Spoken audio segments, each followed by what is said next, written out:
The silence of the second best.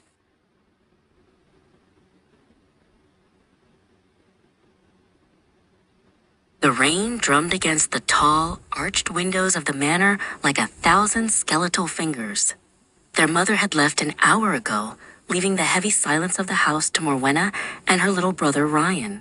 Morwenna watched him from the shadows of the velvet curtains, her eyes cold and calculating. "Let's play a game, Ryan," she whispered, her voice like the rustle of dry leaves. "Hide and seek, I'll count, and you find a place where the shadows are deepest." Ryan giggled, the sound echoing hollowly through the empty hallway, and he scampered away into the darkness of the upstairs corridor. Morwenna leaned against the grandfather clock, its pendulum swinging like a guillotine. She closed her eyes and began to count, but she didn't use numbers. She counted the reasons why she should be the only child, the only one loved, the only one seen. 1, 2, 3.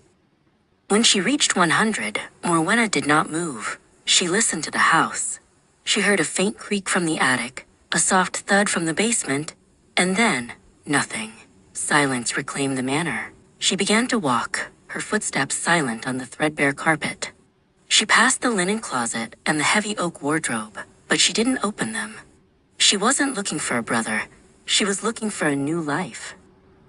Deep within the bowels of the house, tucked behind a false panel in the servants' passage, Ryan sat in total darkness. He held his breath, waiting for the floorboards to creak, waiting for the gotcha. That never came. The air was thick with dust and the smell of old paper. He clutched his knees to his chest, his heart thumping against his ribs like a trapped bird. 2 hours passed. Morwenna sat in the grand library, reading a book of ancient myths by the dying fire. She didn't call out his name. She didn't check the cellar or the shed. She simply sat, enjoying the stillness that Ryan usually shattered with his loud toys and messy spills. The house felt correct this way. It felt like it belonged only to her. By the third hour, the silence felt heavy, almost solid. Morwenna stood up and walked to the window. The storm had passed, leaving behind a cold, silver mist that clung to the gargoyles on the roof. She looked at the empty seat at the dining table and felt a surge of triumph. If he stayed lost, she would be the perfect daughter, the one who stayed, the one who was enough. The heavy thud of the front door echoed through the hall. Mother was home. Morwenna didn't run to the door. She waited until she heard the frantic call for Ryan. Then she composed her face into a mask of devastating grief. She stumbled into the hallway, her eyes forced wide and brimming with staged tears. "Mother," she cried out. "I've looked everywhere. He's gone." Mother grabbed Morwenna's shoulders, her hands trembling. "How long, Morwenna? How long has he been missing?" Morwenna looked down, letting a single tear fall. "Hours, Mother. I called and called. I searched the woods, the attic. I thought he was just playing, but then it got so quiet."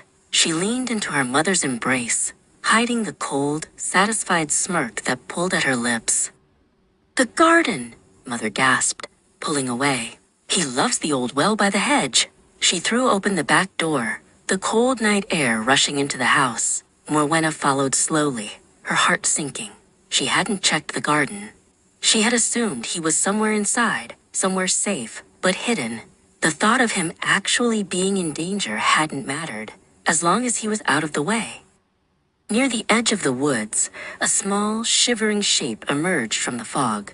It was Ryan, his clothes damp and his face streaked with dirt. He had crawled out of a cellar window he'd found in the servants' passage.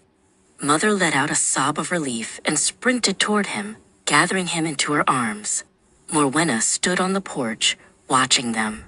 He was back, but as she watched her mother's desperate love, she knew the game wasn't over. It had only just begun.